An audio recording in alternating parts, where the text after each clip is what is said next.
এক বিন্দু কোনো বেগানার সাথে সম্পর্ক রেখে রোজা রাখলে রোজা হবে না, রোজা হবে না, রোজা হবে না। তুমি মোবাইলে ফোন করে বলবা জান সেহরি করেছো, সে তোমাকে বলবে প্রিয় ইফতার করেছো।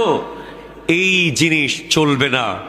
খাবারের না খাওয়ার নাম রোজা নয়, চোখে অশ্লীল দৃশ্য না দেখার নাম রোজা, হাত দিয়ে অশ্লীল কিছু না ধরার নাম রোজা, পা দিয়ে কোরআন সুন্নাহ বিরোধী জায়গায় না যাওয়ার নাম রোজা, মুখ দিয়ে কোরআন সুন্নাহ বিরোধী কথা না বলার নাম রোজা, কান দিয়ে কোরআন সুন্নাহ বিরোধী কথা না শোনার নাম রোজা। তারপরে হলো সেহরি আর ইফতারের রোজা। অনেকের রোজা হবে না, কারণ সে সেহরিও করবে গালিও দেবে, রোজা হবে না। সে সেহরিও করবে গীবতও করবে, সে সেহরি করে 2 নাম্বারই করবে, সে সেহরি আর ইফতার করবে আবার লাখে 10,000 নিবে। কি কোন আছে নাকি এখানে?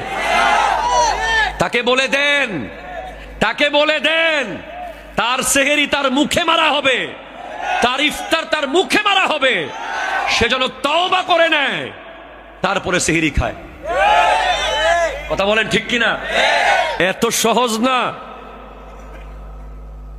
রমাদানের রোজা যদি রাখতেই পারো, তুমি শাওয়ালের 1ম তারিখ অলি হয়ে বের হবা।